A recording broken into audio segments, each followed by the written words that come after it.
فأنا ناصح لإخواني بالصدع بالحق تبيض وجوههم. السكوت في مسألة الحزبية يضرها، فاصدع بما تؤمر وأعرض عن المشركين. سلامي على دماج ورجالها والشيخ يحيى ودار العلم يا سعد بانيها. بسم الله الرحمن الرحيم. إن الحمد لله نحمده ونستعينه ونستغفره ونعوذ بالله من شرور أنفسنا ومن سيئات أعمالنا. من يهده الله فلا مضل له ومن يضلل فلا هادي له. أشهد أن لا إله إلا الله وحده لا شريك له وأشهد أن محمدا عبده ورسوله صلى الله عليه وعلى آله وسلم تسليما كثيرا مزيدا. Amma ba'du, ikhwanul kiram wa akhwatul karimat, akan kembali mengkaji kajian dari kitab Al-Mabadi'ul Mufidah di Tauhid wal Fiqh wal Aqidah. Sebuah kajian dengan 3 materi sekaligus sesuai dengan judul dari tulisan ini, prinsip-prinsip dasar yang bermanfaat tentang pengesahan Allah, fikih atau pemahaman ibadah dan ideologi. Sebuah karya tulis dari Syekh Yahya Ibn Ali Al-Hajuri hafizahullah ta'ala. Pembahasan yang penting kita kaji pada pertemuan sebelumnya tentang ideologi atau akidah, yang mana ketika ideologi atau akidah ini diselisihi, hanya terdapat salah satu dari 2 kemungkinan. Tidak paham bisa jadi kafir, salah paham bisa jadi mubtadi'. Pemahaman tentang keberadaan Allah Subhanahu wa taala, yakni Allah Subhanahu wa taala berada di atas arsy, di atas langit, meninggi di atas arsy-Nya. Kalau kita terangkan tentang akidah yang salah dan keliru dalam hal ini, pendapat yang mengatakan bahwasanya Allah berada di mana-mana. Nah, kita akan lanjutkan pada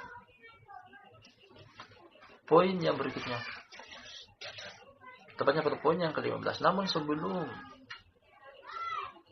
kita masuk membaca poin yang ke-15 ini, karena poin ini memiliki keterikatan erat dengan poin yang sebelumnya, tidaklah sang penulis yakni Syekh Yahya hafizahullah ta'ala membawakan poin ini kecuali memiliki keterkaitan.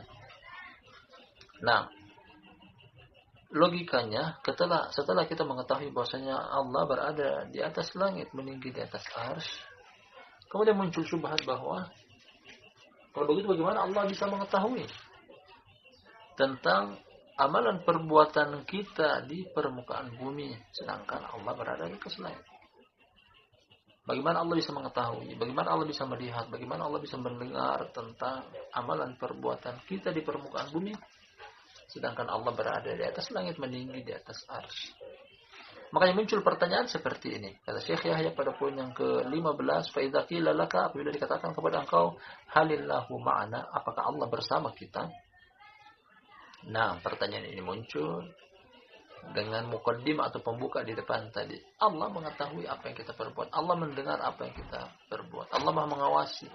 Nah, Allah mengetahui. Kalau begitu, apakah Allah bersama kita?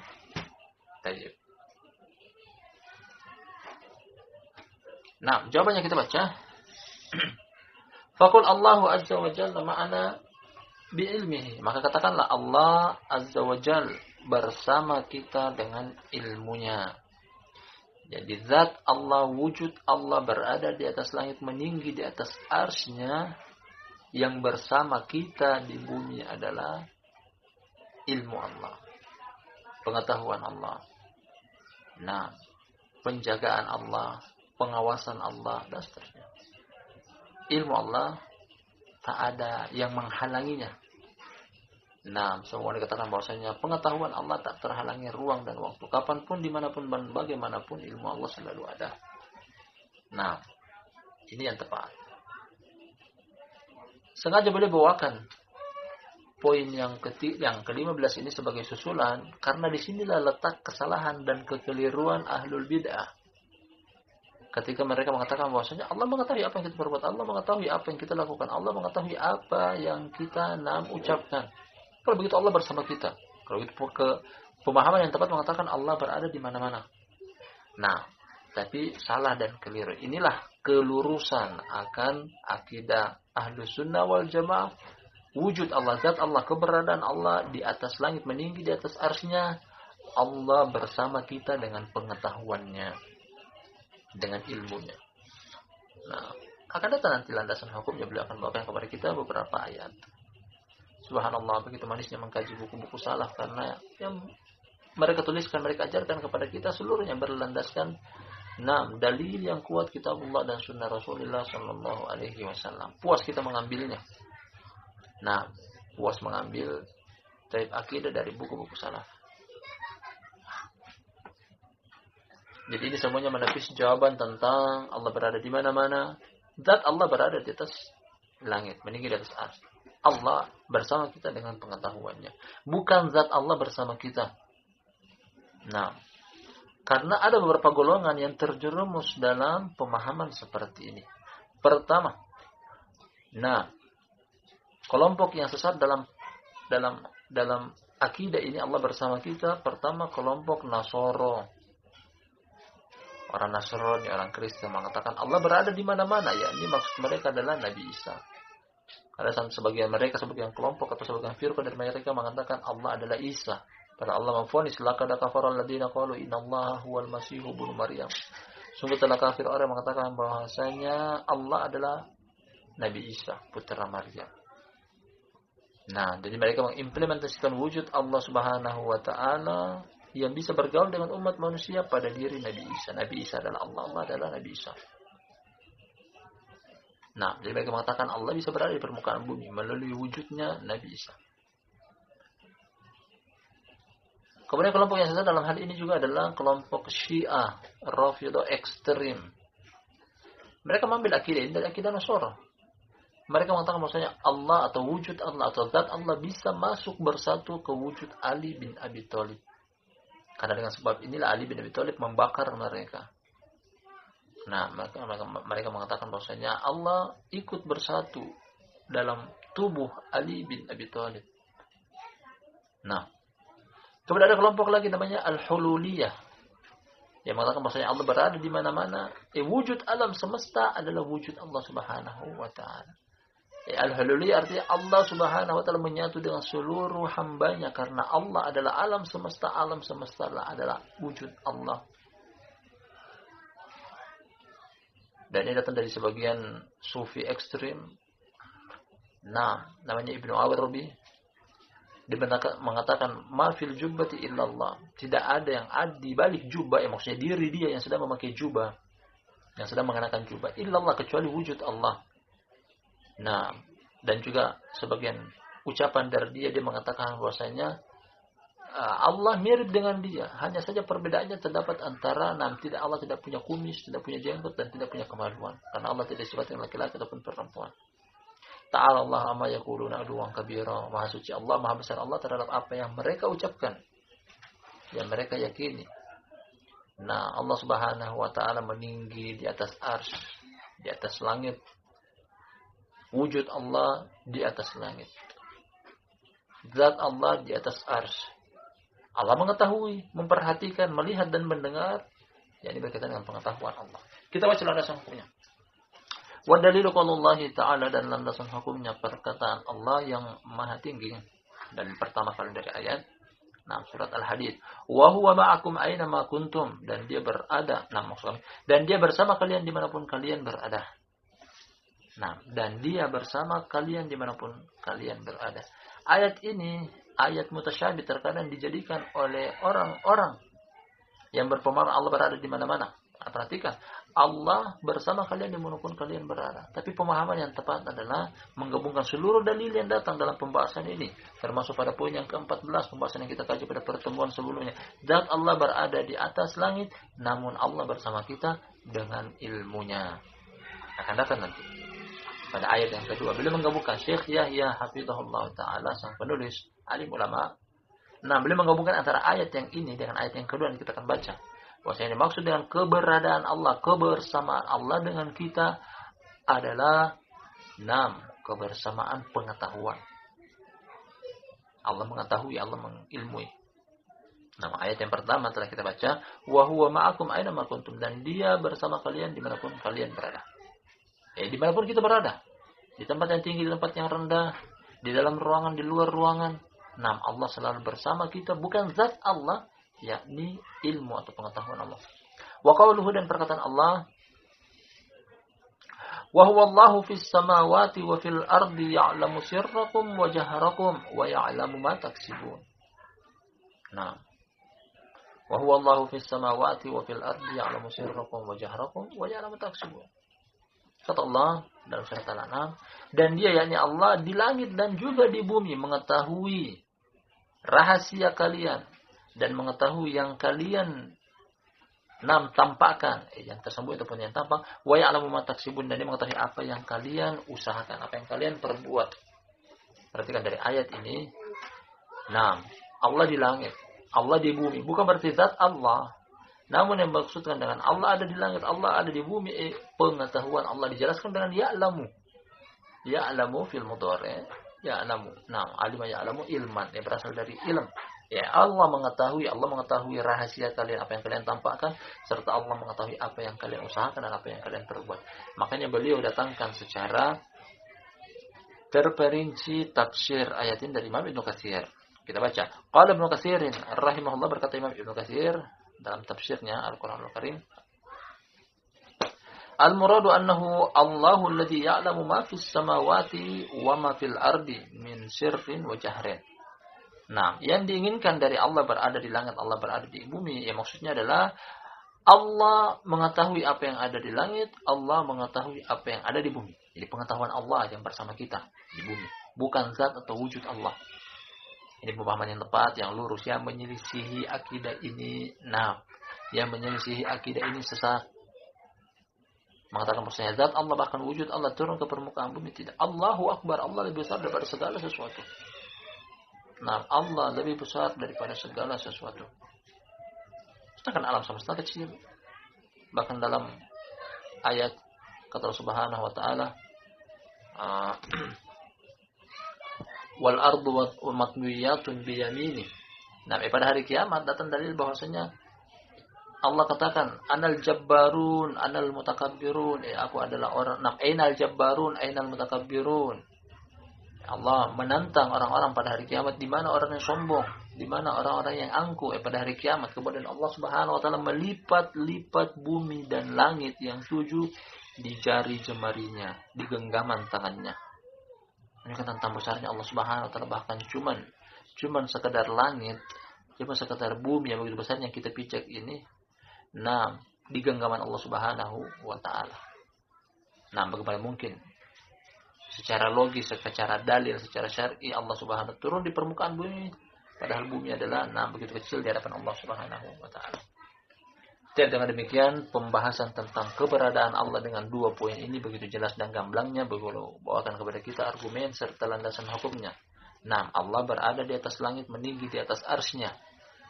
Kemudian ketika muncul syubhat bahwasanya kalau begitu kenapa Allah mengetahui apa yang kita perbuat? Allah bersama kita dengan ilmu pengetahuannya. Ada satu syubhat sebelum kita lanjut pada poin yang ke-16, kita selesaikan masalah ini. Kita kembali ke poin yang di atas, poin yang ke-14, ketika Syekh Yahya hafizahullah taala membawakan kepada kita hadis Abu Hurairah. Landasan hukum yang ketiga berupa dalil hadis dari Abu Hurairah riwayat Imam Bukhari dan Muslim. Kita ulangi pembacaannya. Kata Nabi sallallahu alaihi wasallam, yanzilu rabbuna tabaraka wa ta'ala kulla lailatin ila sama'id dunya hina yabqa thuluthul lailil akhir. Ini bunyi hadisnya yang telah kita baca pada pertemuan sebelumnya.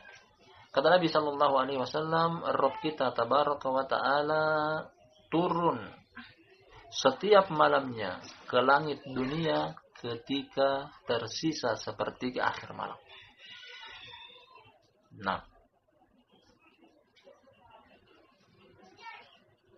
Bagaimana penggabungan antara seluruh dalil yang datang bahwasanya Allah turun, Allah bisa turun ke langit dunia. Seakan-akan hadis ini menguatkan yang mengatakan bahwasanya Allah bisa bersatu dengan hamba-hambanya. Buktinya Allah turun dari hadis ini. Hadis ini sahih. Bahkan hadisnya riwayat Imam Bukhari dan Imam Muslim merupakan dua buku hadis yang disepakati oleh kaum muslimin untuk diterima seluruh hadisnya dan tidak ditolak satupun.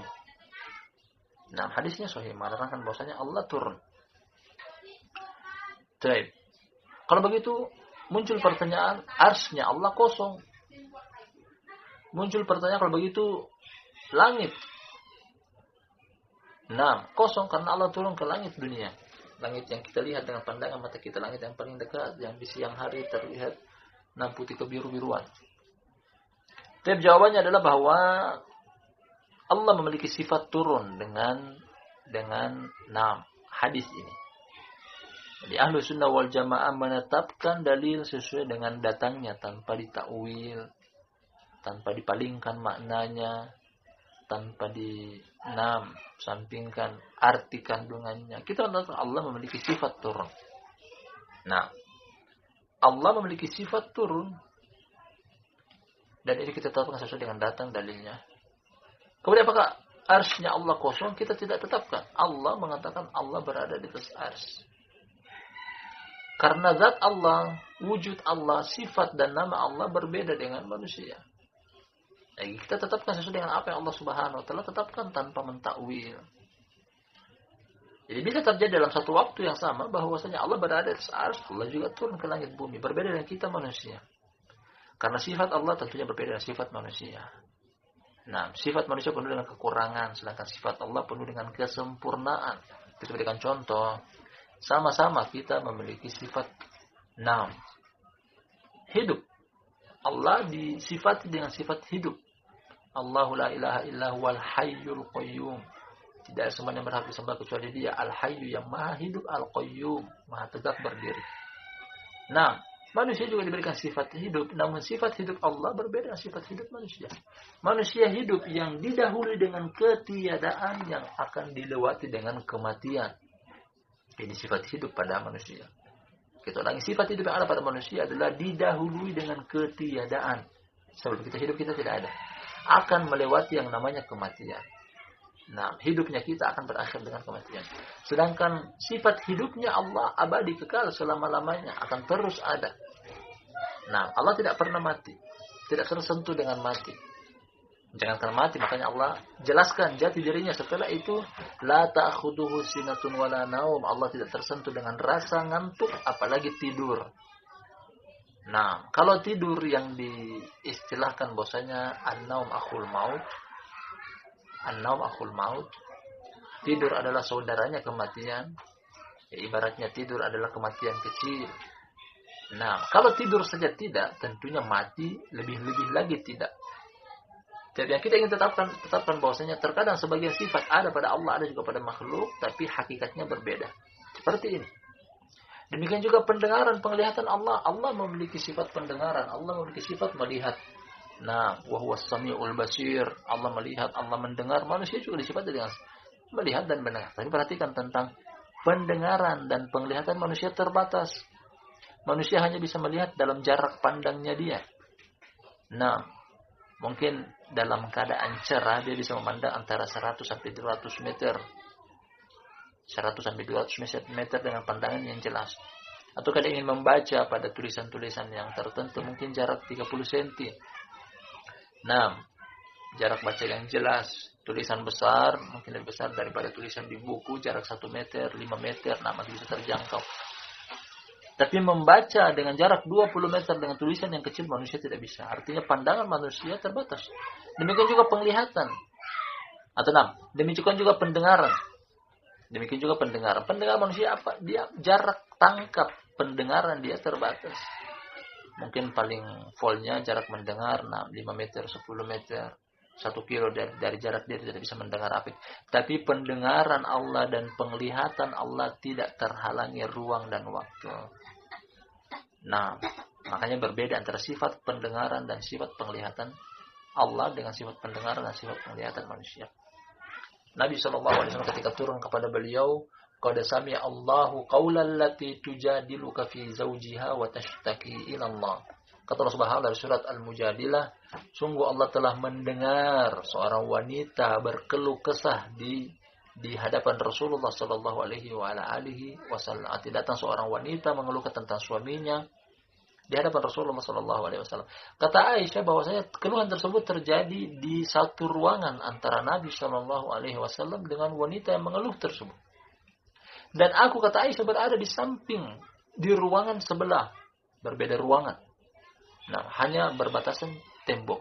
Aku tidak mendengar apa yang dikeluhkan oleh wanita tersebut kepada Rasulullah sallallahu alaihi wasallam, tapi Allah di atas 7 lapis langit, di atas arsy-Nya meninggi, Allah mendengar apa yang dikeluhkan oleh wanita tersebut. Artinya pendengaran Aisyah dengan pendengaran Allah tentunya berbeda, padahal sama-sama namanya pendengaran. Demikian juga sifat turun. Mungkin manusia punya sifat turun dari tempat yang tinggi ke tempat yang rendah. Yang kita pahami bahwasanya ketika kita berada di tempat yang tinggi, kemudian kita ingin turun ke bawah, berarti wujud kita di atas kosong, karena kita berada di bawah. Jangan samakan keberadaan Allah, wujud Allah, zat Allah dengan kita, sifat dan nama Allah dengan kita. Karena beda. Pada pendengaran saja beda, pada penglihatan saja beda, pada kematian saja beda. Pada kehidupan saja beda. Demikian juga sama halnya dengan ini. Jadi Allah Subhanahu wa taala memiliki sifat berada di atas arsy, meninggi dari hamba-hambanya. Demikian juga Allah memiliki sifat turun, dan hal tersebut kita tetapkan sesuai dengan dalil-dalil yang datang, tanpa kita mentakwil dan menafikan makna dan artinya. Wallahu a'lam bishawab. Kita masuk pada poin yang ke-16. Poin yang ke-16. Kata Syekh Yahya hafizahullah taala wa ra'ah, As-sadisat asyar, yang ke-16. Fa idza qila laka, bila dikatakan kepada engkau, ma ta'riful Islam, apa pengertian Islam? Apa pengertian Islam? Mulai dari sini. Mulai dari poin ini sampai beberapa poin ke depan, bila mencoba menerangkan kepada kita tentang agama dari susunan yang beliau bawakan kepada kita. Susunan tertibnya begitu indah. Paling pertama beliau mulai dengan penciptaan, kemudian masuk kepada Rob. Artinya Rob adalah zat yang diibadahi. Kenapa kita menyembah Allah? Karena dia adalah zat yang dicipta, zat yang mencipta. Jangan menyembah zat yang tidak mencipta. Setelah itu perhatikan beliau masukkan dengan agama, Madinah. Pada 3 poin pertama tentang Allah Subhanahu wa taala, penciptaannya, haknya. Kemudian yang keempat persis tentang agama. Kemudian setelah beliau menerangkan tentang agama secara global, beliau masuk lagi menerangkan tentang hak Allah. Hak Allah adalah diibadahi. Kemudian jangan melakukan kesyirikan. Di antara bentuk kesyirikan adalah gambar makhluk bernyawa. Kemudian hak Allah adalah diibadahi. Beliau terangkan dengan pengertian ibadah pada poin yang ke-13. Sebelum kita masuk pada poin yang ke-14 dan 15. Kemudian keberadaan Allah, zat Allah, wujud Allah di atas langit. Pada kali ini beliau kembali menerangkan secara terperinci tentang agama. Yang datang dalam hadis Jibril bahwasanya agama terdiri dari 3 hal tingkatan. Agama terdapat 3 tingkatan derajat. Islam, iman, dan ihsan. Dan itu beliau akan terangkan kepada kita secara terperinci pengertiannya dan definisinya. Apabila dikatakan kepada engkau pada poin yang ke-16 ini, mata ariful Islam, apa pengertian Islam? Apa maksud daripada Islam? Wallahi kalau pertanyaan ini kita lontarkan kepada kebanyakan orang awam di luar yang mengaku beragama Islam, apa itu Islam? Belum tentu mereka bisa menjawabnya. Makanya begitu pentingnya untuk mengkaji tentang pengertian Islam agar kita tahu apa sih Islam. Kita beragama dari agama Islam, apa itu Islam? Apa yang diinginkan oleh Islam? Apa konsekuensi dari ucapan kita beragama Islam? Ini maksud dari poin ini. Maka katakanlah Islam adalah wal istislamu lillahi bitauhid wal inqiyadu lahu bitta'ah wal khulusu minasy-syirk. 3 ketentuan seseorang itu dikatakan dia berislam kepada Allah Subhanahu wa taala. Apa itu Islam? Al-istislamu lillahi bitauhid, berserah diri kepada Allah dengan mengesahkannya. Makna dari Islam adalah berserah diri. Berserah diri, kita pasrah kepada Allah Subhanahu wa taala. Apapun yang Allah tetapkan kepada kita berupa hukum alam semesta keilahian. Kita berserah diri. Allah jadikan kita kaya, kita terima. Allah jadikan kita miskin, kita terima. Allah jadikan kita kenyang, kita terima. Allah jadikan kita lapar, kita terima. Allah jadikan kita punya, kita terima. Allah jadikan kita tidak punya, kita terima. Ini namanya istislam, berserah diri. Wal inqiyadu lahu bitta'ah, selain berserah diri dalam hal hukum Allah, demikian juga al inqiyadu bitta'ah, tunduk, patuh kepada Allah dengan ketaatan. Apa yang Allah perintahkan kepada kita laksanakan. Apa yang Allah larang daripada kita tinggalkan. Selain tunduk kepada Allah, berserah diri kepada Allah, beramal konsekuensi daripada penghambaan diri. Wal khulusu minasyirik, serta membersihkan diri dari kesyirikan. Ini pun penting. Karena sebagian orang mengatakan bahwa aku telah beribadah, aku telah melakukan tauhid, tapi ternyata dia terjerumus ke dalam kesyirikan. Kesyirikan membatalkan tauhid seseorang, sebagaimana kekufuran membatalkan keimanan seseorang. Sebagaimana juga amalan bid'ah membatalkan amalan sunnah seseorang, terhapus. Jadi selain kita tauhid pun kita harus hindari adalah kesyirikan. Perhatikan tentang perkataan Allah Subhanahu wa taala, pernah kita kaji tentang makna la ilaha illallah. Bahwa la ilaha illallah memiliki 2 rukun. Rukun pertama, penafian, la ilaha, tidak ada sesembahan, seluruhnya kita nafikan tanpa satu pun. Baik itu yang benda hidup ataupun benda mati, baik itu pepohonan, bebatuan ataupun apapun itu, orang soleh ataupun bukan, seluruh sesembahan kita nafikan, kecuali datang penetapan berupa rukun yang kedua, illallah, hanya satu-satunya kita sembah adalah Allah, yang lainnya tidak. Demikian juga ini, tauhid kita amalkan, syirik kita nafikan. Kemudian sebelum kita baca landasan hukum yang dibawakan oleh penulis tentang pengertian dan definisi dari Islam, berserah diri kepada Allah dengan tauhid. Al-istislam, makna secara bahasa Islam sendiri ini deh. Al-istislam, berserah diri. Perhatikan tentang perkataan Allah Subhanahu wa taala, "Walahu aslama man fis samawati wal ardi tau'an wa karhan wa ilaihi yurja'un." Walahu aslama, kata Allah Subhanahu wa taala, kepada dialah, kepada Allah, aslama, berislam, artinya tunduk patuh. Man fis samawati wal ard, apa yang ada di langit, apa yang ada di bumi. Kalimat apa yang ada di langit, apa yang ada di bumi, tanpa terkecuali seluruh alam semesta. 2 ini alam mereka. Yang di langit ada malaikat. Yang di bumi ada manusia, ada jin. Bahkan seluruh alam semesta yang di bumi, mulai dari lautan, daratan, gunung-gunung, pepohonan, bebatuan, sungai, dan seterusnya, masuk dalam lafaz ini. Walahu aslama man fis samawati wal ard. Berislam kepada Allah seluruh apa yang ada di langit dan apa yang ada di bumi. Artinya apa? Mereka tunduk patuh dengan hukum Allah. Bahkan orang kafir. Orang kafir dengan kekufuran mereka masuk secara bahasa dalam kata al-istislam. Artinya kalau Allah ingin mencelakai mereka tidak bisa lari. Ketika Allah ingin menimpakan kepada mereka musibah, baik itu kefakiran, kelaparan, rasa sakit, mereka tidak bisa lari dari hukum Allah. Ini makna istislam secara bahasa. Islam secara bahasa artinya adalah tidak bisa keluar dari hukum Allah siapapun dia. Makhluk ciptaan Allah tidak pernah bisa keluar dari hukum Allah. Kalau Allah ingin memutuskan satu perkara, tidak ada yang bisa menghindari perkara tersebut. Namun makna Islam yang kedua yang penting untuk disampaikan bahwasanya al-istislam lillahi, berserah diri kepada Allah, bahkan binatang pun berserah diri.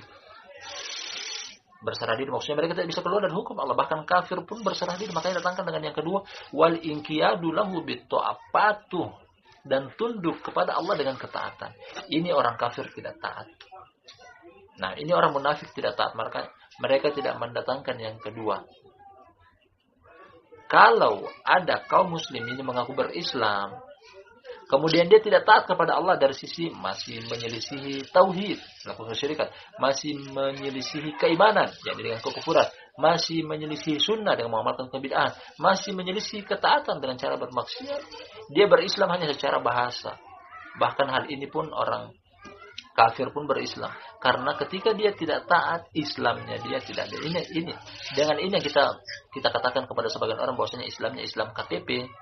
Nah, karena hanya pengakuan Islam dengan mulut tapi tidak taat kepada Allah. Artinya perintah Allah masih dilanggar. Nah, larangan Allah masih ditembus, diterjal. Jadi ini penting. Wa dalilu qaulullah ta'ala, landasan hukumnya adalah perkataan Allah yang Maha Tinggi, fa ilahukum ilahun wahidun falahu aslimu wa basyiril mukhbitin. Nah, tadi yang pertama berupa ayat dari surat Al-Hajj, kata Allah, maka sesembahan kalian adalah sesembahan yang satu. Oleh karena itu kepada dialah kalian berislam. Kepada dialah kalian berserah diri. Wa basyiril mukhbitin, dan berikan kabar gembira kepada orang-orang yang taat. Nah, ayat ini kalau kita cermati dari awal sampai akhir ayat, pada titik ini boleh bawakan secara sempurna. Nah, nanti kalau kita yakin bahwasanya Allah adalah satu-satunya zat, fa ilahukum ilahun wahid, berkaitan dengan ilah.